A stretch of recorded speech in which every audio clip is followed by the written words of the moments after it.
Hai, Assalamualaikum. Saya Datin Rita Susilawati, ibu kepada 5 orang anak, dan hari ini saya akan ceritakan sedikit tentang diri saya, tentang hidup seorang ibu.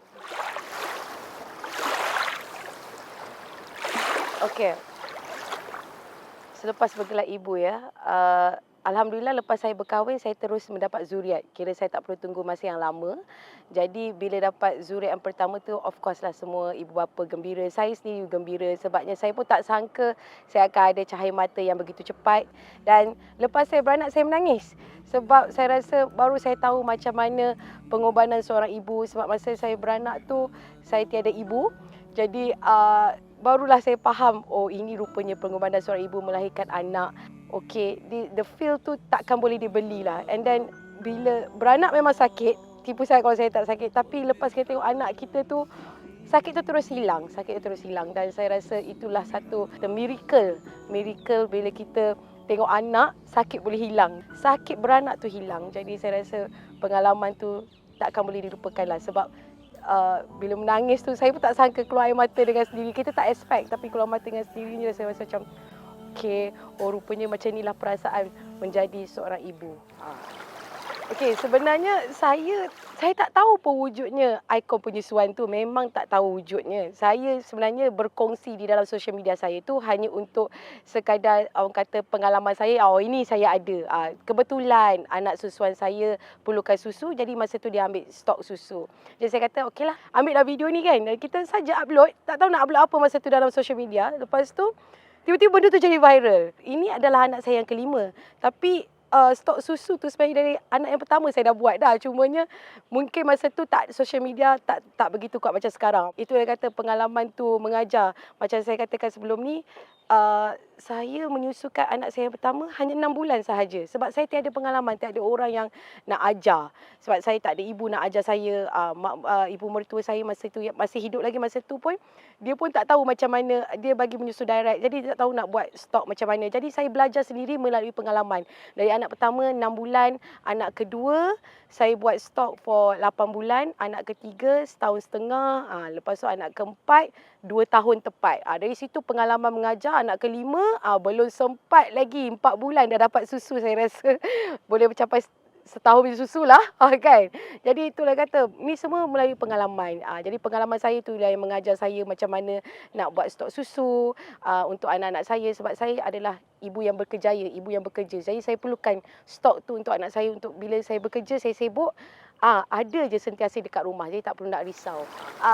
Untuk satu-satu anak anak yang pertama tu saya rasa dia grumpy sikit kot. Sebab dia tak dapat susu yang cukup. Saya tak sempat nak pump. Saya banyak bagi direct feed, tak sempat nak pump. Jadi pump je untuk dia minum. Pump je untuk dia minum. Jadi dia tak sempat. Dia grumpy sikit lah.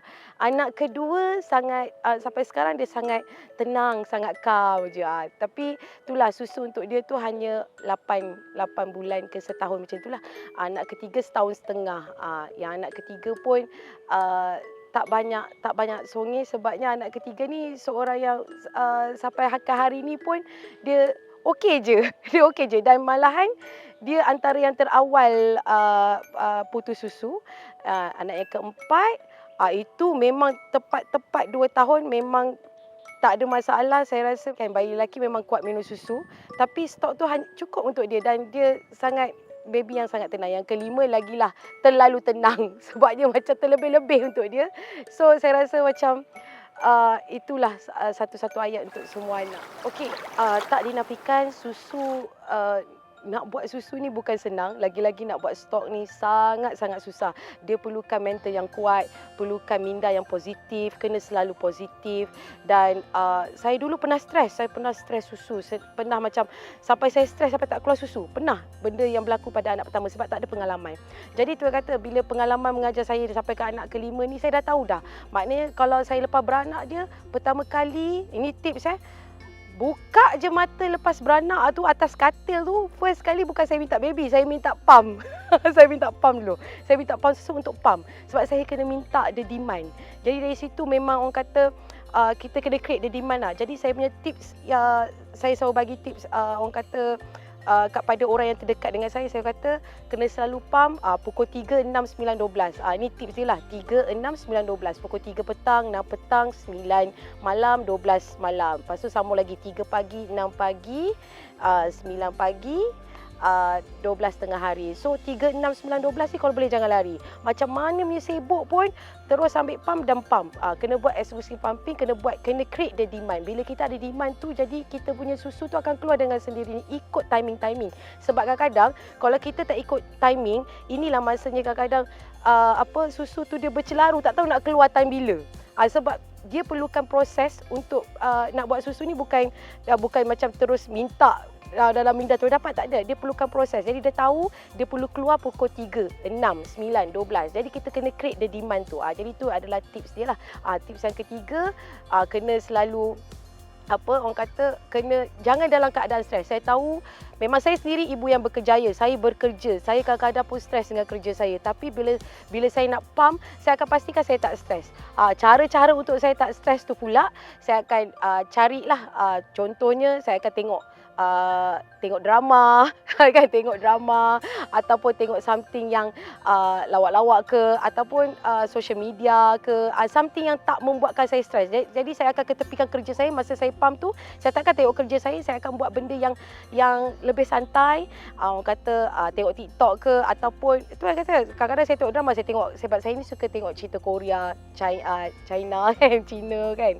Jadi saya akan buatkan diri saya orang kata leka. Bila kita leka, tapi kita tahu kita tengah pump ya, tapi kita leka. Kita tak terlalu memikirkan berapa banyak aus nak perlu hasilkan, berapa banyak aus nak perlu hasilkan. Sebab bila kita fikir benda tu, itu yang buatkan kita stres. Bila kita tak dapat, itu yang lagi kita hampa. Bila hampa tu automatically akan mentally down. Jadi you have to do something that really positive way, kan. Jadi bila kita hasilkan susu tu pun, susu tu akan hasil dengan sendirinya, dengan banyaknya.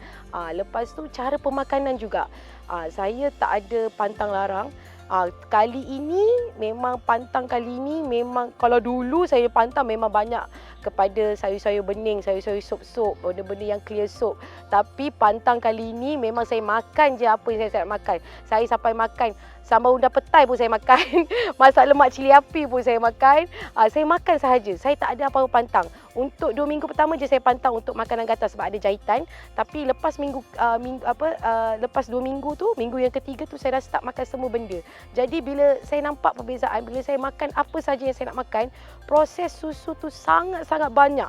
Sangat-sangat banyak. Sampai kan saya rasa masa pantang saya dah boleh menghasilkan 10 ounce, 8 ke 10 ounce. Kira macam wow, itu first time untuk saya lah untuk pantang kali ni yang anak kelima. Jadi saya kata pengalaman mengajar, dan saya banyak orang kata banyak berbincang dengan confinement lady lah, banyak berbincang dengan mak bidan saya. Saya memang cakap okey, kali ni kita cuba pula. Tak boleh pula berbincang. Kali ni kita cuba pula dengan cara orang kata makan sahaja. Boleh tak? Dia kata boleh. Yang penting tak gatal. Kalau dia kata okey, I on. Dan doktor pun kata okey, I on. That's why dari segi makanan tu, makan je. Jangan pilih-pilih. Makan sahaja. Kalau tak dia memudaratkan kesihatan, tak memudaratkan, tak gatal, tak apa, just take it. Sebab itu lagi-lagi kalau nasi. Sebab saya perasan kalau saya makan nasi banyak, lagi banyaklah pengeluaran susu.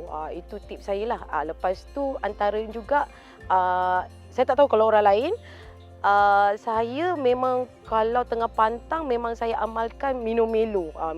Milo tu memang antara one of the thing lah. Saya tak tahu kalau orang lain, tapi kalau I, dia banyak orang kata merangsang susu tu dengan lebih banyak juga. Milo panas. Minum air yang panas. Minum banyak minum air. Sebab bila kita menghasilkan susu ni, kita kena banyak minum air kosong, air berperisa ke apa. Air tu perlu ada. Jadi jangan kita berpantang ni, sebab ada setengah orang pantang, dia tak minum air. Bila tak minum air, kadang-kadang susu pun susah nak keluar. Sebab kadang-kadang penghasilan susu ni adalah salah satunya daripada air yang kita makan, kita minum. So, perlu minum air juga yang banyak lah. Jadi, saya banyak amalkan minum air, Milo, kadang-kadang air kosong yang banyak. Antara tips lah. Saya rasa banyaklah tips tu. Basically, macam apa yang saya amalkan dari first kelahiran sehingga kelahiran yang kelima ini, saya rasa apa yang saya amalkan adalah bila sampai ke rumah, kena campak semua kita punya baju, kita punya kostum, uniform kita sebagai bos. Yang kat luar lah, tanggungjawab kat luar. Lagi-lagi bila kita stres, yalah bila kita balik tu kita stres. Of course. Jadi jangan bawa masalah masuk rumah. Kalau kita bawa balik negative vibe, dia dapat rasa dia pun tak seronok bercakap dengan kita. Jadi saya akan buatkan diri saya sentiasa positif. Balik rumah tu memang saya kata okey, apa yang ada kat office tu saya tinggalkan dah. Dalam kereta dah tinggalkan. Balik rumah just macam hello, terus senyum. Kita terus bagi satu senyuman yang besar. Dia akan terus automatically dia akan tukar vibe kita tu jadi positif lah. Jadi anak kita tengok kita pun seronok. Sebab lagi-lagi kalau baby ni dia dapat rasa, walaupun dia baby, dia dapat rasa kalau mak dia ni macam in a bad mood, dia kita pegang dia pun dia rasa macam dia tak happy. So kena pandai untuk membahagikan masalah tu kan. Nak bahagikan masalah tu kena pandai. Saya sepatutnya lepas anak kelima ni saya ada satu anak yang gugur. Dan actually saya tak expect saya gugur. Sebab selama ni kita dengar kan. Dengar orang gugur. Jadi selama ni saya rasa bila dengar orang gugur tu, saya rasa macam dia punya kesedihan tu tak sampai sebab kita tak rasa. Oh gugur, kita boleh bagi macam just comfort people yang gugur. Tapi bila kita dah terkena sendiri, kita dah ada keguguran, masa tu saya rasa macam, oh macam ni perasaan orang gugur Sebabnya saya rasa sendiri dalam perut dia tak keluar lagi. Saya rasa macam dia masih ada. Walaupun saya tahu baby tu tak ada. Tapi saya sedih. Saya memang down. Masa tu saya rasa macam, oh macam ni rupanya macam mana ibu perasaan yang keguguran. Yang orang kata menunggu. Dia tahu anak dia tak ada dah. Tapi yelah nak clean up tu ada dua cara. Satu by DNC, satu lagi by ubat. Jadi masa tu saya nak go for natural lah. Tapi dia tak keluar. But then I know dia ada. Tapi I tahu dia tak ada dah. Tapi sebabkan dia dalam perut saya, jadi kita rasa macam dia masih ada. Masa tu saya rasa memang down. Memang sangat-sangat down dan saya rasa sedih. Saya rasa sampai setiap malam saya cakap dengan suami saya, macam ni rupanya orang yang keguguran saya rasa macam dia macam dia ada je tapi dia kita tahu dia tak ada kan yang. Itulah betul lah. But then memang my husband nampak lah dia kata, I know you are down, I know you want this baby. Yelah, of course bila kita dah ada baby tu tak kisahlah dah berapa banyak kali beranak pun. Of course bila kita tahu kita mengandung, kita happy. Bila kita tahu dia tak ada tu, memang perasaan dia tu memang nangis lah. Memang pagi-pagi tu kita keluar air mata. Baru rasa macam, oh macam ni rupanya. Saya tak dapat nak gambarkan macam mana. But then, kesedihan tu sebab kita tahu dia tak ada, tapi kita nak dia ada. Macam tu. But then at the end of the day, kena terima kenyataan lah. Dah tak ada. So bila doktor cakap okay, by ubat dia tak keluar juga, we must go to DNC. So kita pergi DNC tu, masa tu baru bila dah clear everything, baru boleh orang kata nak balik kembali, nak the mood to be orang biasa tu pun takes time. Dia bukan senang lah, bukan mudah. Sebab kita nak balik, nak bangun balik, nak mengandung balik tu. Dan saya tak sangka rezeki datang dengan cepatnya lah. So I know what it feels bila orang keguguran nak anak, bila dapat pula, lepas tu gugur, tak ada pula. Tak dapat digambarkan dengan kata-kata lah. So bila I dah rasa, now I know it's not easy. Dia kena, suami sangat mainkan peranan penting lah. Sebab kalau tak ada suami yang betul-betul support, yang bagi every morning, I think my husband like giving me like every morning kata-kata semangat kan, nak bagi macam jangan risau, kita akan boleh lagi, kita boleh lagi.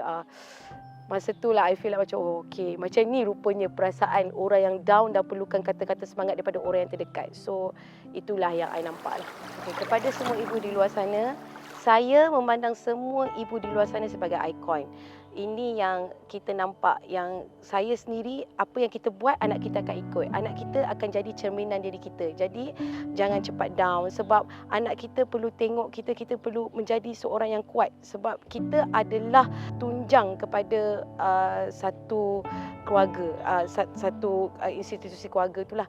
Maknanya kalau kita sendiri collapse, keluarga itu sendiri akan collapse. Ini semua akan, anak-anak kita akan nampak. Jadi bila kita tunjuk yang kita ni seorang yang kuat, kita tunjuk yang kita ni seorang yang boleh mensettlekan masalah dalam pada yang sama, anak-anak kita pun akan tengok, mak kita ni boleh ikut. Jadi dia akan ikut dengan sendirinya, kita ni macam mana. Sebab kita adalah ikon yang dia tengok setiap hari.